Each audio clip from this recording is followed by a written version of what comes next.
Alhamdulillah, wassalatu wassalamu ala rasulillah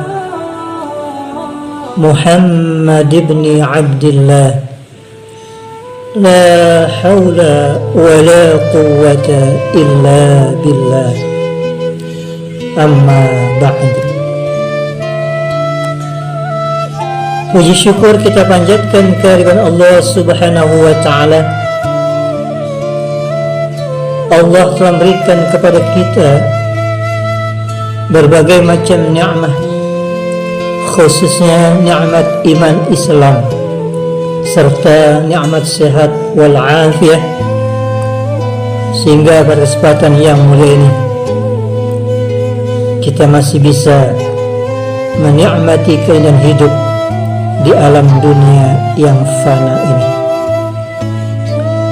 Salawat dan salam kita haturkan kepada penghulu umat, pemberi syafaat, baginda Nabi besar Muhammad sallallahu alaihi wasallam wa ala alihi. Semoga kita, keluarga kita, saudara-saudara kita, kaum muslimin, kaum muslimat mendapat syafaatul uzma pada hari akhir nanti. Amin ya rabbal alamin. Saudara-saudaraku yang dirahmati Allah subhanahu wa ta'ala, ada sebuah kisah percakapan antara Fir'aun dengan syaitan. Pada suatu hari Fir'aun bertemu dengan syaitan. Kata Fir'aun, "Apa kabar syaitan?" Kata syaitan, "Baik." Kata Fir'aun, "Anda hebat, wahai syaitan." Kata syaitan, "Anda lebih hebat daripada saya." "Kenapa kok saya bisa lebih hebat daripada kamu, wahai syaitan?" Kata syaitan, "Walaupun saya lebih hebat dari kamu, wahai Fir'aun, saya lebih cerdas. Saya bisa melakukan apa saja, tapi saya tidak mampu mengaku diri saya Tuhan. Tapi kamu, wahai Fir'aun, kamu berani mengaku sebagai Tuhan. Kamu suruh seluruh penduduk Mesir untuk menyembah kamu, untuk mengikuti apa yang kamu katakan, yang kamu perintahkan." Kemudian para jamaah yang dirahmati Allah, kata Fir'aun, "Wahai setan, kalau begitu saya ingin bertaubat kepada Allah subhanahu wa ta'ala." Kata syaitan, jangan bertaubat. Kamu sudah dipatuhi oleh seluruh rakyat Mesir. Semua takut kepada kamu. Kalau kamu bertaubat, nanti kamu akan diremehkan, akan dihina-dina, akan ditinggalkan. Fir'aun menjadi bertaubat. Sayang-sayang, sudah menjadi pemimpin yang ditakuti, yang mengaku Tuhan, nggak jadi bertaubat. Lalu Fir'aun bertanya, "Wahai syaitan, adakah makhluk Allah yang lebih jahat daripada diriku?" Kata syaitan, "Ada." "Siapa?" "Yaitu orang yang memutuskan tali silaturahmi." Jadi orang yang memutuskan tali silaturahmi lebih jahat daripada orang yang jahat, dan bahkan orang tersebut tidak akan masuk surganya Allah subhanahu wa ta'ala. Jadi orang yang memutuskan silaturahmi tidak akan masuk surganya Allah Subhanahu wa ta'ala. Di dalam hadis Nabi kita Muhammad sallallahu alaihi wasallam riwayat Abu Daud,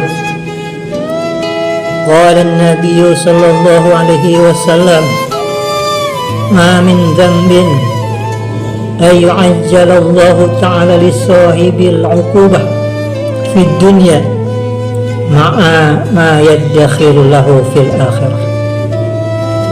Kata Nabi kita Muhammad sallallahu alaihi wasallam, ada dosa yang akan diberikan di dunia, hukumannya diberikan di dunia, dan bahkan dosa-dosanya sudah tersimpan di akhirat. Siapa mereka? Mithl bagi, yaitu orang yang zalim.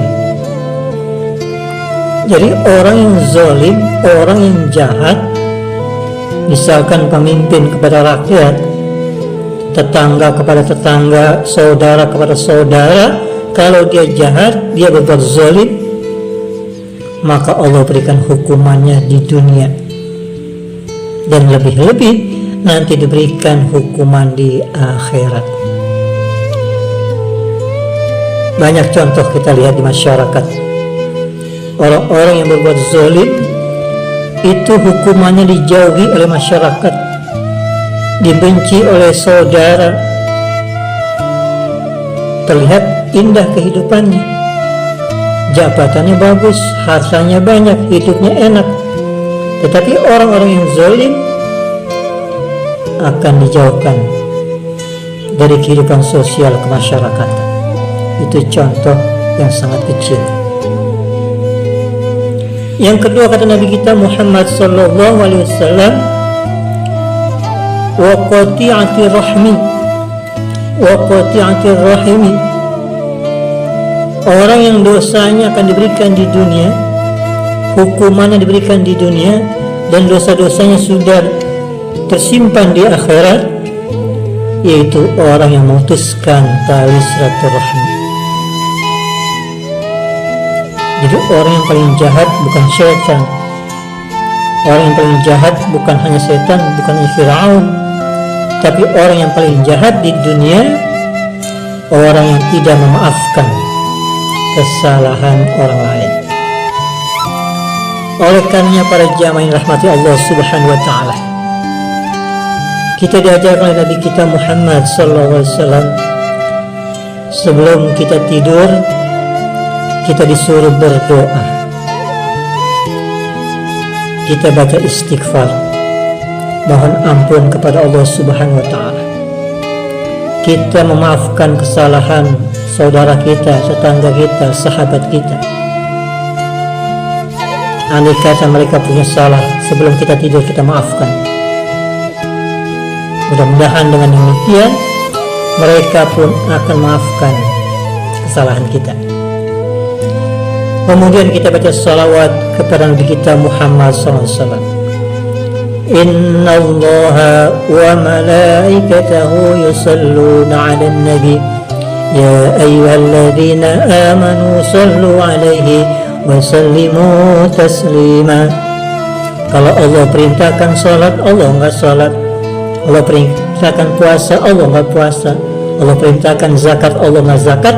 Tapi Allah perintahkan bersalawat kepada Nabi kita Muhammad SAW, Allah pun mengerjakan bersalawat, dan bahkan para malaikat bersalawat kepada Nabi kita Muhammad SAW. Kalau kita bersalawat, maka Allah akan berikan ampunan kepada kita.